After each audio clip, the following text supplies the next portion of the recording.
billions of dollars poured into counterterrorism operations and security measures to be adapted in Afghanistan. As a result of all that, if you were to put things into perspective, how sure is the American security establishment that another incident like the 9/11 is not going to happen today under the new renewed Taliban? Well, there's definitely mixed perspectives on this. And it's fine that I can talk about this as a professor because I can look at all sides of this and understand these different views. So there's a number of people, and I think it's probably the majority at this point, including the Biden administration, that says, look, the threats from Afghanistan are not, the terrorist threats coming from Afghanistan are not what they were 20 years ago. We see Al-Qaeda networks and these Islamic State networks. They've dispersed all over the world. They're no longer concentrated in Afghanistan. The ones that do exist in Afghanistan are far weaker than they were before.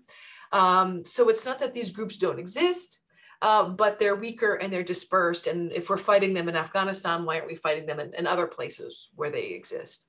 And so they've been fragmented. And so the nature of the threat has changed. So I think this is what many people would argue. Others say, look, Al-Qaeda is still there. We know Al-Qaeda is still there. There's no question that Al-Qaeda is still there.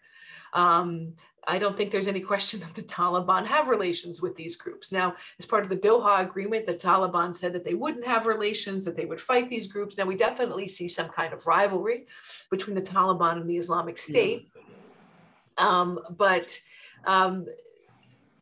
It's unclear who the Taliban will support and why.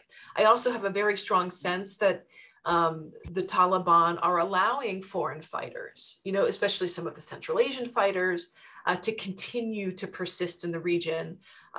Inside of Afghanistan is sort of a bargaining chip that they have with some of their Central Asian neighbors. Of course, they all want to have good relations with one another, but it's very convenient for them to have some of these Central Asian fighters in Afghanistan as sort of a threat that they can use against their neighbors if they're not able to extract what they want from these bilateral relations. So there's huge debates in the United States. Some people say the threat is very real.